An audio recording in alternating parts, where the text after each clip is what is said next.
Legendarniy mashinalardan bittasi W124 Valchok avtomobili. Holati mashinani zo'r holatda. Mashinaga ancha-muncha pul kirib ketgan. 5.5 kompressor motor bilan jihozlangan. Holati mashinani zo'r. Metanol dieselami hamma narsasigacha bor. Doполнительный radiatorlar. Holati zo'r mashinani. Zuffenhausen $3000 diskalar turibdi. $1,500 yaponiy diskalar turibdi. Holati idealniy mashinani bemalol ko'rib tekshirib olsangiz bo'ladi.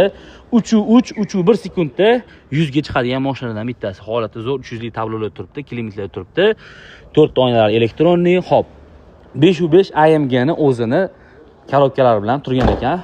Oddiy korobkalar qo'yilmagan ekan. Hop.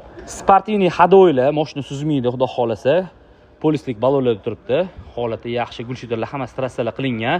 Hozirgi paytda yurib turgan 3.1 sekundda chiqadigan mashinalardan bittasi. 750 tot kuchiga ega, holati zo'r, olib haydashga tayyor. Bemalol kepasiga kelib haydab ko'rsangiz bo'ladi. Bor yo'g'i 15.900